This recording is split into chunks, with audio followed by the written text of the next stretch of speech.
Bismillahirrahmanirrahim. Assalamualaikum warahmatullahi wabarakatuh.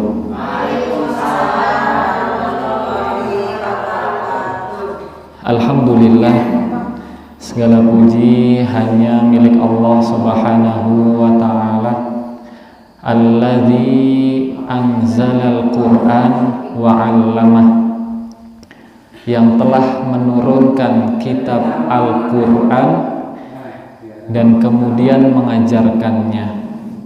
Wa innal hamdalillah, dan sesungguhnya puji syukur hanya milik Allah Subhanahu wa ta'ala. Nahmaduhu wa nasta'inuhu wa nastaghfiruh, kita memujinya, meminta pertolongan kepadanya dan memohon ampunan kepadanya. Man yahdihillah, dan siapapun yang diantara kita kemudian diberikan hidayah oleh Allah Subhanahu wa ta'ala, fala mudhillalah, maka tidak ada yang dapat atau mampu untuk menyesatkannya. Faman yudlilhu fala hadiyalah, dan siapapun yang kemudian disesatkan dari jalan yang lurus oleh Allah Subhanahu wa ta'ala, maka sungguh tidak ada akan orang yang mampu untuk mengembalikannya kepada jalan yang lurus. Maka hadirin yang dimuliakan oleh Allah, marilah kita berdoa memohon kepada Allah Subhanahu wa ta'ala agar selalu diberikan istiqomah untuk berada di atas jalan Islam. Karena apa? Allah Subhanahu wa ta'ala tidak menginginkan kita untuk sampai akhir, tidak, akan tetapi Allah menginginkan kita hanya matilah di atas agama Islam. Jangan pernah sekali-kali engkau keluar dari agama Islam. Allah Subhanahu wa ta'ala yaqul, ya ayyuhalladzina amanu, wahai orang-orang yang beriman, ittaqullaha haqqa tuqatih, bertakwalah kalian kepada Allah dengan sebenar-benarnya takwa. Fala tamutunna illa wa antum muslimun, dan jangan sekali-kali kamu mati kecuali kamu tetap berpegang teguh di dalam agama Islam. Ini pesan langsung dari Allah Subhanahu wa ta'ala. Lafaznya ini sesuai dengan apa yang Allah katakan, yang kemudian diberikan kepada malaikat Jibril dan diteruskan kepada Nabi Muhammad sallallahu alaihi wasallam. Sebagaimana sholawat serta salam semoga selalu tercurah limpahkan kepada baginda Nabi Agung Muhammad sallallahu alaihi wasallam, Nabi Agung yang mulia, yang tidak pernah keluar daripada lisannya kecuali kebaikan, tidak pernah terbuat perilakunya kecuali itu patut untuk dicontoh oleh seluruh manusia di dunia ini. Maka tidak heran ketika zaman sahabat Rasulullah Sallallahu Alaihi Wasallam, para sahabat menghafalkan apa-apa yang dilisankan oleh Nabi Sallallahu Alaihi Wasallam, apa yang diperbuat oleh Rasulullah Sallallahu Alaihi Wasallam, semuanya diperhatikan daripada para sahabat, yang sehingga sampai saat ini kita pun dapat merasakan bagaimana saat Nabi itu masih hidup. Kita tahu Nabi Shallallahu Alaihi Wasallam puasa Senin Kemis. Kita tahu Nabi Shallallahu Alaihi Wasallam sholat malam, qiyamul lail, tahajud sampai kakinya bengkak-bengkak. Padahal beliau orang yang paling dijamin masuk surga oleh Allah Subhanahu wa ta'ala. Maka coba kita bandingkan dengan diri kita, siapa kita? Apakah kita sudah mendapatkan list nama tercantum untuk masuk ke dalam surga? Maka seandainya Nabi Muhammad saja yang dia sudah dijamin untuk masuk surga, masih sholat sampai kakinya bengkak-bengkak, maka kita seharusnya lebih utama untuk meminta kepada Allah untuk masuk surga daripada Rasulullah Shallallahu Alaihi Wasallam, karena Nabi sudah dijamin sedangkan kita belum. Hadirin yang dimuliakan oleh Allah, Rasulullah Shallallahu Alaihi Wasallam bersabda, "Man ghoda ila masjid," siapapun di antara kita, ya, di antara kita, mau tua, muda, laki-laki, perempuan, ayah, ibu, kakek, nenek, semuanya yang dia berjalan melangkahkan kaki menuju ke masjid, entah itu naik sepeda motor atau mobil dan lain sebagainya, dan dia hanya meniatkan la yuridu illa an yata'allam khair au yu'allimahu, yang dia inginkan semata-mata hanya ingin belajar kebaikan, hanya ingin mengajarkan kebaikan, maka apa kata Rasulullah Sallallahu Alaihi Wasallam, ka'anna lahu ka'ajri hajin taman hijjatuhu, maka sesungguhnya orang yang tadi mau berangkat ke masjid hanya meniatkan dirinya untuk belajar atau mengajarkan suatu kebaikan, dia diberikan pahala seperti pahala haji yang sempurna. Maka insya Allah kita berharap kepada Allah dengan meluruskan kembali niat kita sebelum kita mulai di dalam belajar, kita luruskan kembali hanya mengharapkan ridha Allah Subhanahu wa Ta'ala, maka kita tidak perlu untuk haji, kita bisa mendapatkan pahalanya setiap hari. Masya Allah. Rasulullah Shallallahu Alaihi Wasallam juga bersabda, "Man dakhala masjidana," siapapun yang memasuki masjid, ya, siapapun di antara kalian yang memasuki masjid dengan niat yang tadi belajar atau mengajarkan ilmu kebaikan, kana kal mujahid fi sabilillah, maka sesungguhnya pahalanya seperti orang yang berperang di jalan Allah Subhanahu wa Ta'ala. Dan pahala perang ini gak main-main. Ini pahala yang seandainya orang mendapatkan pahala ini, semua dosanya pasti akan dihapuskan dan dia pasti masuk ke dalam surga, pasti. Maka rugi ketika kita memiliki waktu yang banyak tidak menggunakan waktu itu untuk pergi ke masjid melakukan sholat 5 waktu dan belajar apapun di dalamnya. Ya, belajarnya itu apa? Apakah harus dengan tausiah kajian seperti ini? Tidak.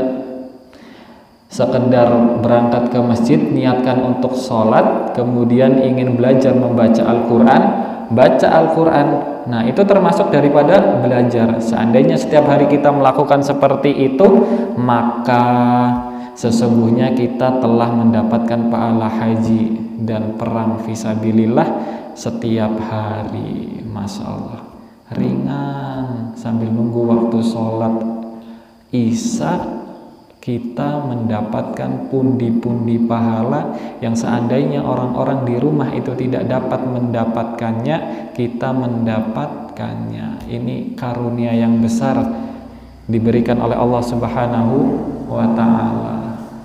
Jadi seperti itu ibu-ibu, bisa dipahami atau gimana? Alhamdulillah. Nah,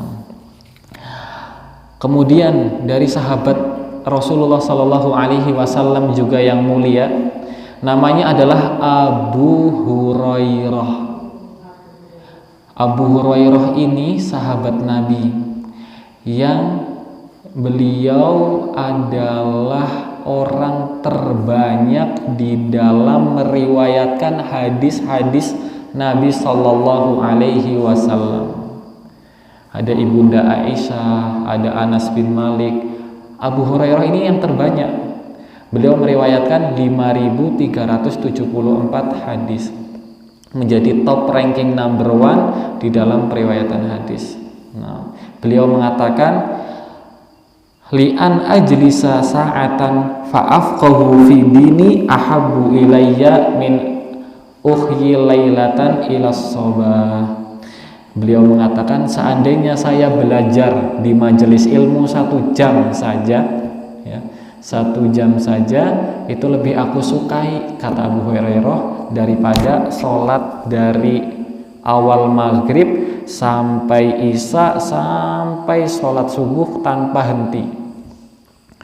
Abu Hurairah lebih suka belajar 1 jam, belajar memahami ilmu agama daripada beribadah terus menerus sholat sampai pagi. Itu kata Abi Hurairah radhiyallahu anhu, semoga Allah merahmati beliau. Nah, kemudian dari Imam An-Nawawi ya. Imam An-Nawawi ini salah satu ulama, ibu-ibu, ulama yang terkenal ya. Tidak ada ulama yang seterkenal beliau. Orang yang lahir di abad ke-7 kalau nggak salah, masih dikenal sampai hari ini, dan karya-karya beliau Imam An-Nawawi menjadi karya-karya yang paling banyak populer saat ini. Semua tulisan yang kemudian ditulis oleh Imam An-Nawawi rata-rata bestseller sampai saat ini. Bestsellernya itu bukan hanya tingkat Banjarnegara ataupun nasional, tapi internasional. Buku rujukan seluruh penuntut ilmu sedunia. Rata-rata karya dari Imam An-Nawawi seperti itu. Beliau mengatakan, walhasil annahum muttafaquna ala istighali bil ilm afdal min istighal binawafil as-saum. Beliau mengatakan sesungguhnya menyibukkan diri ya, menyibukkan diri di dalam menuntut ilmu untuk belajar itu lebih baik daripada afdal min as-saum, daripada puasa, daripada sholat atau ibadah-ibadah sunnah yang lain gitu. Tentu tidak akan mengalahkan ibadah-ibadah yang wajib. Sholat 5 waktu tentu lebih afdol daripada menuntut ilmu. Saum Ramadan tentu lebih afdol. Yang dimaksudkan adalah ini ibadah-ibadah sunnah lainnya. Maka ilmu menjadi tingkat yang lebih afdol daripada ibadah-ibadah fisik yang sunnah. Jadi seperti itu. Jamaah yang dimuliakan oleh Allah, yang akan kita bahas insyaallah hari ini adalah bab memelihara kebiasaan baik. Babul muhafadzah, menjaga, memelihara ala ma i'tadahu minal khair, daripada kebaikan-kebaikan yang sering kita lakukan. Apa kata Allah Subhanahu wa taala? Innallaha la yughayyir ya. Sesungguhnya Allah tidak akan merubah suatu kaum, tidak akan merubah manusia kecuali hatta yughayyiru ma bi anfusihim, hatta sampai dia itu mau merubah dirinya sendiri. Dia nggak mungkin berubah kecuali dia merubah dirinya sendiri. Misal kita haus nih ya, kita haus, kita nggak mungkin hilang hausnya kecuali kita mau minum, kita mau ambil minum di galon kemudian kita minum. Nah itu bentuk daripada kita mau berusaha. Kita lapar, kita datang ke dapur ambil nasi, ambil lauk, kita makan. Nah itu bentuk daripada kita mau merubah diri kita untuk menjadi kenyang. Ini contoh simpelnya aja ibu-ibu. Sesungguhnya Allah tidak akan merubah keadaan suatu kaum kecuali dia merubah dirinya sendiri. Dan untuk merubah dirinya sendiri itu membutuhkan namanya ilmu. Maka kita sangat senang ketika duduk di majelis ilmu, karena seperti yang didoakan oleh Rasulullah SAW setiap sholat subuh, Allahumma inni as'aluka, ya Allah saya memohon kepadamu ilman nafi'a, ilmu yang bermanfaat. ilmu yang bukan hanya sekedar pengetahuan, akan tetapi ilmu yang membuat kita takut kepada Allah Subhanahu wa ta'ala. Betapa banyak orang hari ini mereka berilmu S1, S2, S3, akan tetapi korupsi, mencuri uang negara, memakan hak orang lain. Maka sesungguhnya ilmu yang dia dapati itu bukanlah ilmu yang bermanfaat. Karena ilmu yang bermanfaat adalah ilmu yang membuatnya takut kepada Allah Subhanahu wa ta'ala. Warizqan thayyiban, dan rezeki yang baik ya. Karena tidak semua rezeki itu baik, ibu-ibu. Maka kita berdoa selain ilmu yang bermanfaat tadi yang membuat kita takut dengan Allah, juga ilmu dan rizqan thayyiban, rezeki yang baik. Baik daripada cara menghasilkannya maupun jenisnya. Wa amalan mutaqabbala, dan amal-amal yang diterima. Karena apa kita tahu amalan-amalan yang kita lakukan hari-hari ini adalah amalan-amalan yang diterima oleh Allah. Kita nggak tahu dari 1000 amalan yang kita perbuat, dari 2000, dari beberapa tahun, amalan-amalan yang kita perbuat, amalan manakah yang diterima oleh Allah Subhanahu wa ta'ala? Kita tidak tahu. Bisa jadi sedekah kita yang 100 rupiah itu yang menjadikan kita terbebas daripada api neraka, daripada sedekah kita yang lebih besar. Karena apa? Niat yang ikhlas. Bisa jadi bacaan Quran kita yang sedikit lebih berpahala daripada bacaan kita yang banyak ketika kita sedang tidak ikhlas. Maka hadirin, yang penting rutin. Sesuatu yang dicintai oleh Allah adalah sesuatu yang sedikit ya, bukan yang banyak. Yang sedikit akan tetapi terus menerus istiqomah setiap hari. Gak apa-apa kita baca 1 halaman sehari dalam Al-Quran, yang penting setiap hari, setiap setelah sholat maghrib kita baca Al-Quran. Daripada mungkin ngobrol kesana kemari, kita gunakan waktu mumpung kita di masjid, ayolah baca Quran gitu kan. Kalau mungkin gak ada yang membimbing, baca sebisanya, sekedar surat-surat pendek yang sudah kita hafal baca. Karena apa? Setiap pahala yang Allah janjikan untuk orang-orang yang membaca Al-Quran 1 kali 10. La aqulu alif lam mim harfun, saya tidak menyebutkan alif itu harfun katanya, tapi alif lam mim harfun, tapi alif harfun, lam harfun, dan mim harfun ya. Maksudnya Allah itu menyampaikan kepada Nabi Muhammad, bilang ke umatmu ya Nabi Muhammad gitu, pahala baca Quran itu sesungguhnya per huruf ya. Alif lam mim itu bukan 1 huruf, tapi alif itu 1 huruf, lam 1 huruf, dan mim 1 huruf ya. Dan 1 hurufnya itu dikali 10 kali lipat. Maka seandainya kita baca baru Bismillahirrahmanirrahim 19 huruf, 19 kali 10 190 pahala.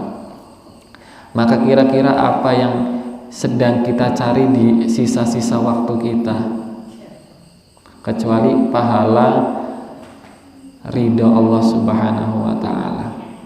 Karena kita tidak pernah tahu kapan kita akan pulang. Baru saja saya mendengar dari TPQ 6 Al-Qamar, katanya ada yang meninggal ya Pak. Ya, ada yang meninggal. Apakah yang meninggal itu tahu kalau dirinya akan meninggal?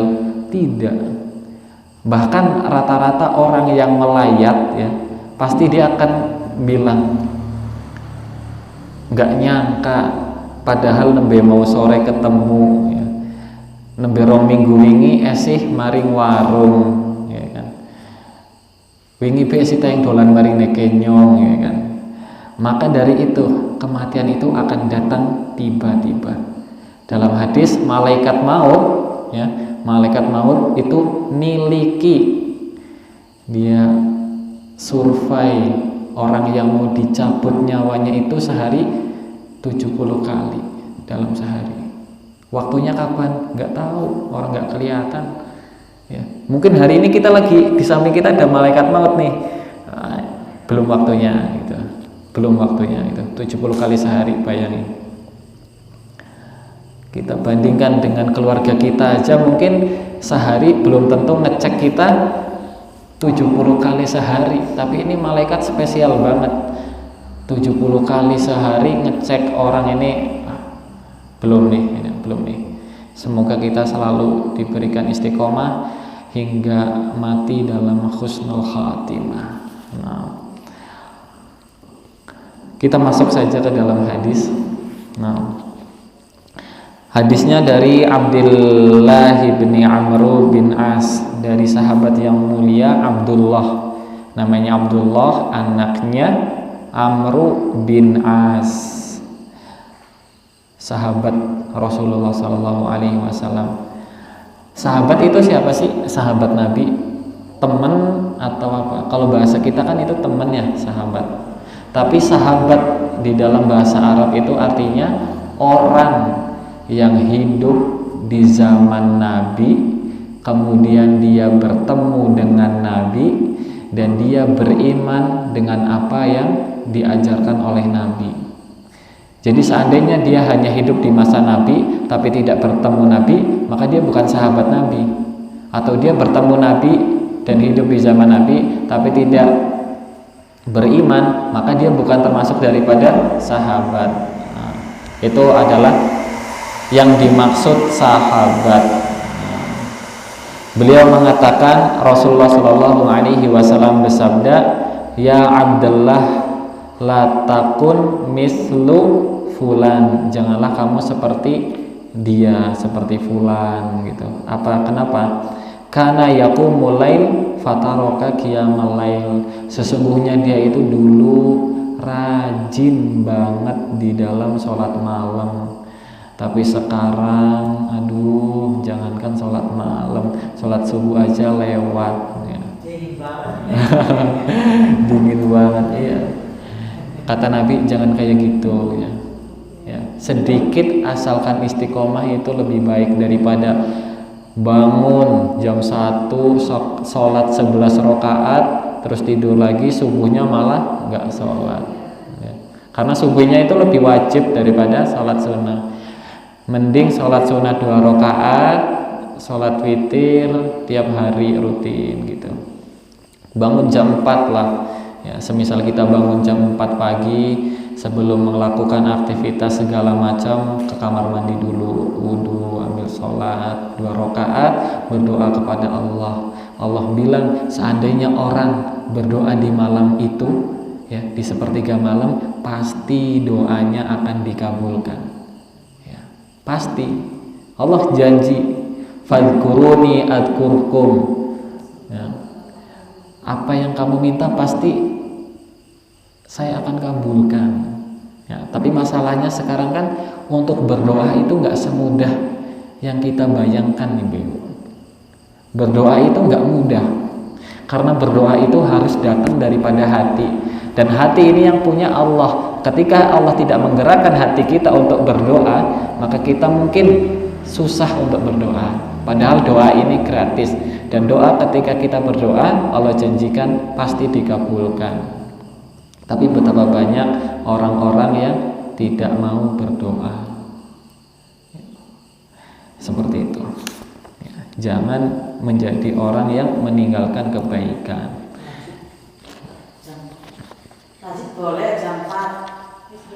Tahajud itu boleh sebelum subuh, Ibu. Jadi batas waktunya itu azan subuh ya. Azan subuh, sebelum azan subuh masih boleh tuh sholat malam ya. Ya, itu sama. Witir yang penting ganjil, boleh 1 rakaat paling sedikit, boleh 3 rakaat, 5 rakaat, pokoknya harus ganjil ya. Caranya gimana? boleh 1 rakaat itu sekali salam langsung, 3 rakaat langsung salamnya di akhir, maksudnya tahiyat akhir langsung. Jadi Allahu Akbar sampai 3 kali naik, baru di akhir nanti tahiyat gitu. Kalau salat taraweh biasanya seperti itu. Kadang juga ada yang dibagi dua dulu baru 1 gitu. Itu banyak caranya. Yang penting kalau witir itu ganjil. Bahkan boleh witir itu sebelum tidur. Sebelum tidur malam nih, ambil wudhu dulu, sholat witir. Boleh. Kalau sholat tahajud harus setelah tidur. Nah, jadi seperti itu Ibu. Semoga kita termasuk orang-orang yang dimudahkan oleh Allah untuk melaksanakan ibadah-ibadah sunnah.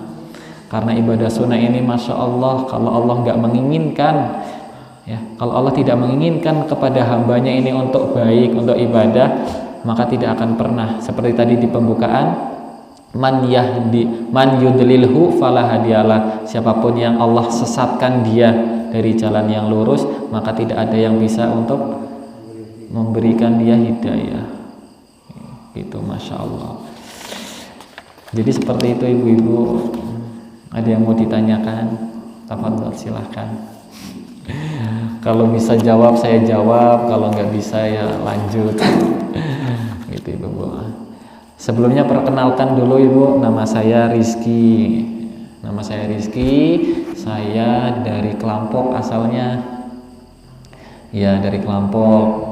Tadi saya dari TPQ 6 Al-Qomar, dari rumahnya Pak Sarmul ngisi pengajian wali santri, kemudian mampirlah ke sini sholat maghrib. Alhamdulillah ketemu sama Bapak, diminta untuk mengisi. Alhamdulillah bisa bertemu dengan ibu-ibu sekalian. Saya juga aktif di Balai Dakwah Banjarnegara, yang kadang suka kesini. Ibu-ibu mungkin sudah paham lah Balai Dakwah Banjarnegara seperti apa. Dan insya Allah juga saya termasuk koordinator TPQ nanti ke depan. Ya, selama saya masih di sini jadi koordinator TPQ Kali Tengah menggantikan Pak Yudi. Alhamdulillah sudah masuk waktu azan. Saya akhiri. Assalamualaikum warahmatullahi wabarakatuh.